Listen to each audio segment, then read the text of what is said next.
पुष्यमित्र शुंग नाम के ब्राह्मण ने, वो आया, सम्राट बृहदत्त मौर्य की हत्या करके फैजाबाद आया, और फैजाबाद के 7 किलोमीटर का जो एरिया है फैजाबाद से, वहां पर उसने अयोध्या बनाया। और अभी जो मेरे पास जानकारी आ रही है कि उसने जानबूझकर पाटलिपुत्र में हत्या करने के बाद जानबूझकर साकेत चुना। अभी जो नए सबूत हमारे पास आ रहे, आर्कियोलॉजिकल सबूत हमारे पास आ रहे, साकेत दुनिया का बहुत बड़ा व्यापारिक केंद्र था और दुनिया का बहुत बड़ा बुद्धिस्ट सेंटर था और मूल निवासियों के बहुत बड़े आस्था का केंद्र था। वहां पर उन्होंने अयोध्या कैपिटल बसाया। उस कैपिटल का राजा, आप सुनकर हैरान हो जाओगे, उस कैपिटल का राजा रामायण में लिखा हुआ है राम था, और इतिहास में पढ़ाया जाता है पुष्यमित्र शुंग था। कुछ समझ में आ रहा है? इतिहास उत्तर प्रदेश में पढ़ाया जाता है, उस इतिहास में लिखा हुआ है अयोध्या का राजा पुष्यमित्र शुंग था, इतने पीरियड से इतने पीरियड तक था।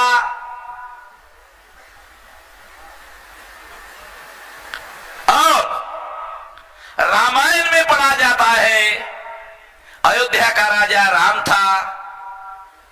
तो अयोध्या का राजा राम था, ये ऐसा कॉम्बिनेशन कैसे बना?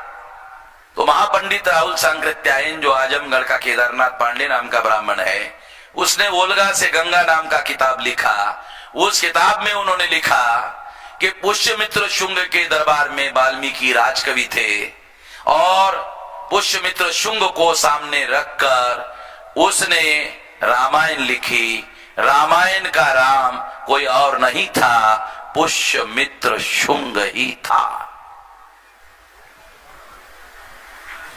दो बातें बता रहा हूं आप लोगों को। एक, मैंने पहले बताया अयोध्या राम जन्मभूमि नहीं है, तो फिर राम कौन है?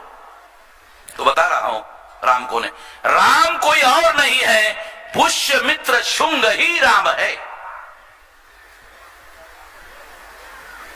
राम का कोई आर्कियोलॉजिकल एविडेंस आज तक उपलब्ध नहीं हुआ, पुष्यमित्र शुंग का मिल रहा है।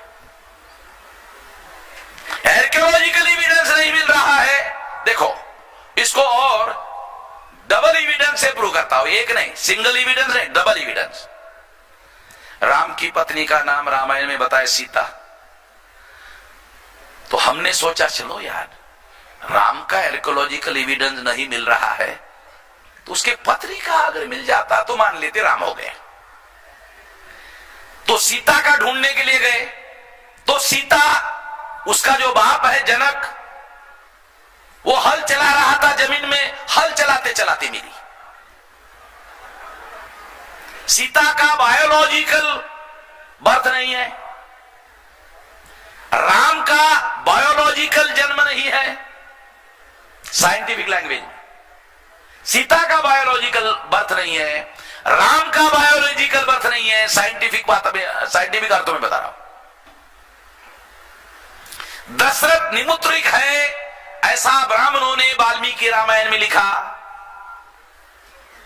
केरला के कोई व्यक्ति है यहां बोल रहे थे कि राम बड़ा अच्छा राजा था, बहुत अच्छा राजा था। हाँ, अच्छा था। मेरी अगर वो सुन रहे हैं तो उनको लगेगा हाँ बहुत अच्छा था, कितना अच्छा था। इतिहास पढ़ते वक्त क्रॉस एविडेंस ढूंढने पड़ते हैं। क्रॉस एविडेंस जब तक आप प्रूव नहीं कर सकते तब तक वो बात मौलिक रूप से बराबर है नहीं मानी जा सकती। इतिहास पढ़ते वक्त ये ध्यान रखने का। मैं क्रॉस एविडेंस बता रहा हूं आप लोगों को, सामान्य एविडेंस नहीं। अगर राम का कोई आर्कियोलॉजिकल एविडेंस नहीं मिला तो ब्राह्मण लोग ये जानते थे कि भविष्य में ये सवाल उठेगा, क्योंकि हम तो काल्पनिक बता रहे। फिर सवाल पूछेंगे, अरे बुद्ध का मिल रहा है, उसके पहले हुआ। वाल्मीकि रामायण में 2 श्लोक बुद्ध के विरोध में गाली गलौज है। नोमानी साहब, वाल्मीकि रामायण में 2 श्लोक है संस्कृत में, बुद्ध के विरोध में गाली गलौज है। ये एविडेंस इस बात को सिद्ध करता है कि वाल्मीकि ने जो रामायण लिखा वो बुद्धोत्तर है, यानी बुद्ध के बाद लिखा गया है। बराबर है विलास? रिकॉर्डेड बात है, प्रूव है। हिस्टोरियन मानते हैं कि रामायण बुद्धोत्तर कालीन रचना है। मैं भी यही कह रहा हूं कि रामायण बुद्धोत्तर है। एविडेंस है वाल्मीकि रामायण में, क्योंकि ये जो मौर्य की घटना हुई, बृहदत्त की हत्या की, ये बुद्ध के बाद चंद्रगुप्त, चंद्रगुप्त के बाद मौर्य और बहुत सारा, फिर उसका खानदान, फिर उसके बाद आखिरी सम्राट, सम्राट बृहदत्त मौर्य, उसकी हत्या करके पुष्यमित्र शुंग राजा बना।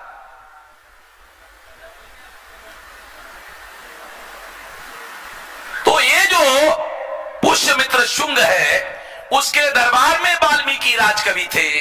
जैसे विक्रमादित्य के दरबार में कालिदास राजकवि थे, वो भी संस्कृत का कवि था। उसने विक्रमादित्य को सामने रख के काव्य लिखा, और वाल्मीकि ने पुष्यमित्र शुंग को सामने रखकर काव्य लिखा।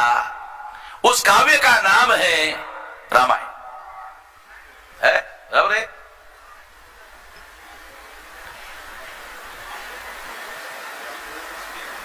और अगर ऐसा है तो इसका मतलब यह है कि रामायण का राम कोई और नहीं है, पुष्यमित्र शुंग ही है।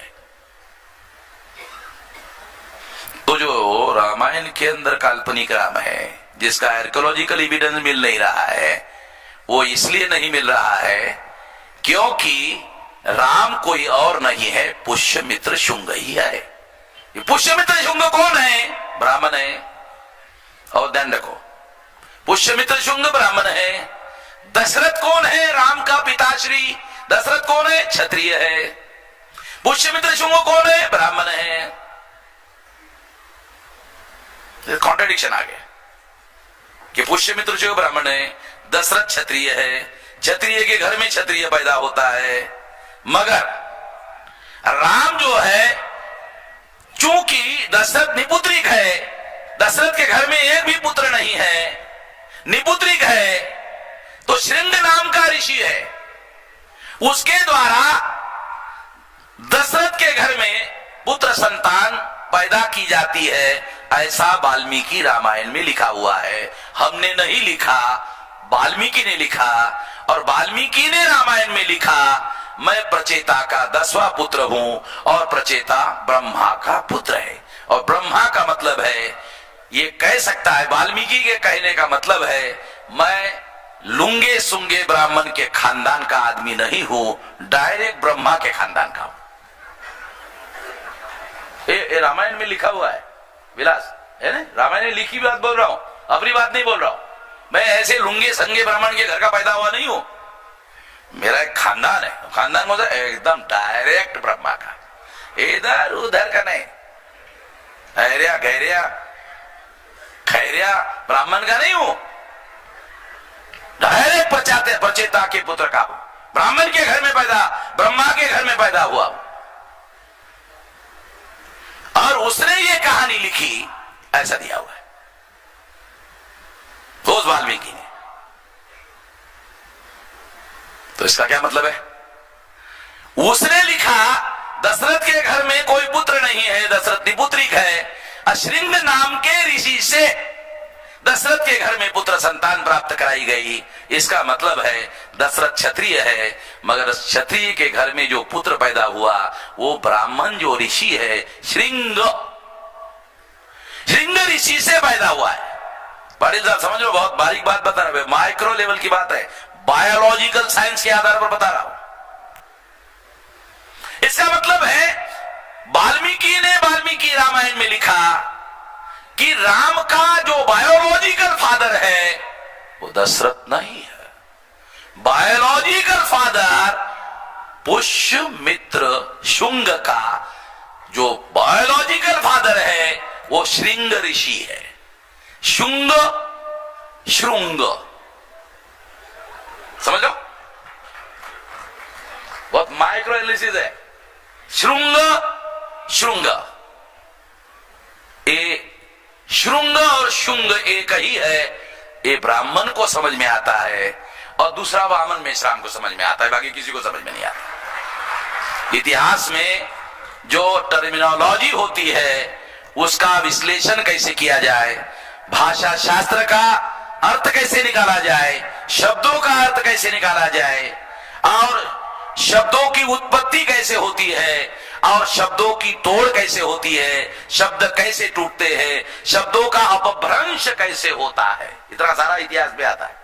मैं एक भी विषय का ज्ञाता नहीं हूं नमोनी साहब, मगर मैं अपने हिसाब से पंडित की पिटाई करने हद तक जानता हूं, फिर वो मेरे झंझट में नहीं पड़ते, इतना जानता हूं। और इसीलिए कोई ब्राह्मण, बल्कि गांधीधाम में एक हाई कोर्ट का लॉयर ब्राह्मण था, उसके बाद ब्राह्मण महासभा के लोग गए, कहा कि वामन मेश्राम के खिलाफ केस करना है। वो हाई कोर्ट के लॉयर ने, जो ब्राह्मण था, ब्राह्मण महासभा के लोगों को कहा, वामन मेश्राम को जानते हो कौन है?